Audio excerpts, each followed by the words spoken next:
मेदांता अस्पताल लखनऊ द्वारा शनिवार को होटल ग्रैंड एसआर में मीट एंड ग्रीट कार्यक्रम का आयोजन किया गया।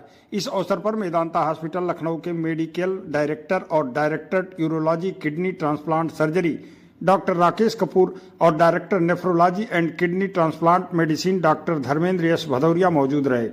इसके अलावा सीएमई प्रशिक्षण का भी आयोजन किया गया। कार्यक्रम में दोनों वरिष्ठ विशेषज्ञों ने आजमगढ़ और आसपास के मरीजों को उन्नत चिकित्सा सुविधाओं और नवीनतम तकनीकियों के बारे में जानकारी दी। इन लोगों ने पत्रकारों से बातचीत करते हुए डॉक्टर राकेश कपूर ने बताया कि मेदांता अस्पताल वर्तमान में विश्व के आधुनिकतम रोबोटिक इक्विपमेंट की मदद से विभिन्न तरह के मरीजों का इलाज करा रहा है। इसमें गायनकोलॉजी से जुड़ी surgery, gastrology, intestinal surgery, urology, cardiac समेत विभिन्न प्रकार की सर्जरी का इस्तेमाल सर्जरी करने के लिए रोबोट की सहायता ली जा रही है। उन्होंने कहा कि रोबोटिक सर्जरी की सबसे बड़ी खासियत यह है कि इसमें अत्यंत सटीकता के साथ कम समय में ऑपरेशन पूरा हो जाता है, जिससे मरीज को जल्दी रिकवरी मिलती है। दर्द और संक्रमण का खतरा काफ़ी कम हो जाता है। उन्होंने आगे बताया कि मेदांता में gynaecology, gastro intestinal, urology, cardiac and general surgery जैसे कई विभागों में अब रोबोटिक तकनीक का प्रयोग नियमित रूप से किया जा रहा है। इस अवसर पर क्षेत्र के कई चिकित्सक और आमजन उपस्थित रहे।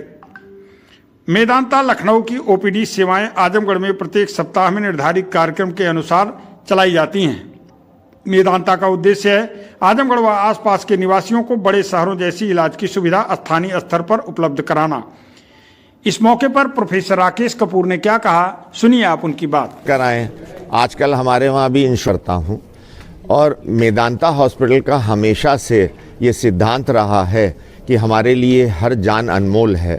तो आप लोगों के माध्यम से मेदांता ये कहना चाहता है कि मेदांता अब एक क्वाटरनरी केयर हॉस्पिटल है। हमारे वहाँ हर तरह की फैसिलिटीज़ ट्रीटमेंट की अवेलेबल हैं और जो इकोनॉमिकली वीकर सेक्शन है उसके लिए भी हमारे वहाँ फैसिलिटीज़ जैसे CGHS इम्पैनलमेंट है, आयुष्मान में कुछ पर्टिकुलर कार्डियक डिजीज़ेज़ या रेडिएशन के लिए फैसिलिटीज़ अवेलेबल हैं। हमने जनरल वार्ड्स बनाए हैं जिसमें इकोनॉमिकली वीकर मरीज अपना इलाज करा सके।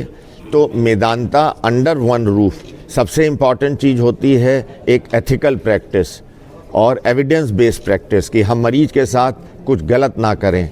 तो हमारे पास डॉक्टर्स की बहुत बड़ी टीम है, हमारे पास पैरामेडिकल नर्सेस की बहुत बड़ी टीम है।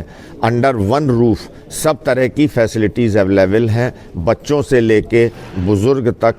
मोर देन 38 स्पेशलिटीज़ अवेलेबल हैं। रोबोटिक सर्जरीज़ की फैसिलिटीज़ अवेलेबल हैं, liver transplant, bone marrow transplant, renal transplant, सब फैसिलिटीज़ अवेलेबल हैं। और आप कोई भी डिपार्टमेंट की बात करें, सर्जिकली या मेडिकली, हर तरह की सुविधाएं मेदांता में उपलब्ध हैं। जिस तरीके से डॉक्टर साहब पूर्वांचल से बहुत सारे पेशेंट आपकी तरफ रुख करते हैं सर, तो बेस्ट क्या देना है पूर्वांचल को, और पूर्वांचल में आप कब तक अपना वो कर रहे हैं, ग्रोथ कर रहे हैं आगे? नहीं, देखिए आज आजमगढ़ में इसीलिए आया कि एक तो आजमगढ़ से प्रेम था मुझे।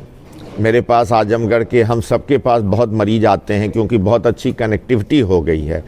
तो पहली चीज़ तो हम आजमगढ़ वासियों को यही चाहेंगे कि जागरूक हों, अपना हेल्थ चेकअप ईयरली कराएं, बीमारी के प्रति जागरूक हों और अगर बीमारी हो तो पर्टिकुलर अच्छे अस्पताल में एक्सपर्ट्स के पास जाके सही इलाज कराएं।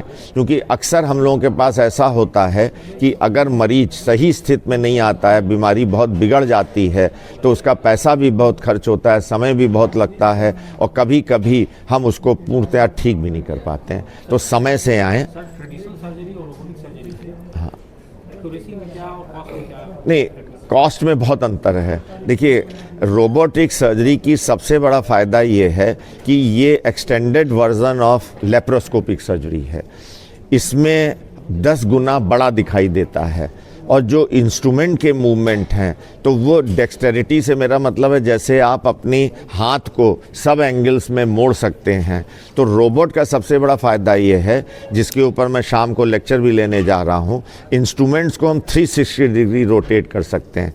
तो ऐसी जगहों पे जहाँ पे हमारे नॉर्मल इंस्ट्रूमेंट इवन ओपन में डिफ़िकल्टी होती है ऑपरेट करने में, रोबोट से हम बहुत आसानी से ऑपरेशन कर सकते हैं। मरीज़ की रिकवरी बहुत फास्ट होती है, यूजुअली 2-3 दिन में वो, अभी हमने एक 2 साल के बच्चे को 3 दिन पहले ऑपरेट किया है और वो कल जो है उसकी छुट्टी हो गई। आम लोगों को कैसे सुविधा मिलेगी? नहीं, देखिए ऐसा है कि ये बहुत हाई एंड इक्विपमेंट होता है, इक्विपमेंट की कॉस्ट बहुत होती है, तो नॉर्मली ये महंगी सर्जरी है और अभी बहुत से इंश्योरेंस कंपनीज भी इसमें रीइंबर्स नहीं करती हैं, CGHS में भी रीइंबर्समेंट नहीं है। तो मुझे लगता है कि जब शासन जागरूक होगा, थोड़ा पब्लिक जागरूक होगी, इंश्योरेंस कंपनी जागरूक होंगी, तब चीज़ें आसान हो जाएंगी। लेकिन अभी थोड़ी महंगी सर्जरी है, लेकिन हम लोग बहुत सब्सिडाइज रेट में करते हैं, बट हमें जो कॉस्ट आती है उसमें भी हम करीब 20-30% अभी सब्सिडी करके मेदांता उसको बियर करता है। लेकिन आने वाले समय में जब कुछ हमें उस पर सरकार की तरफ से, कंपनीज़ की तरफ से इसकी जब कॉस्ट घटेगी तो भी ये बहुत चीपर हो जाएगा।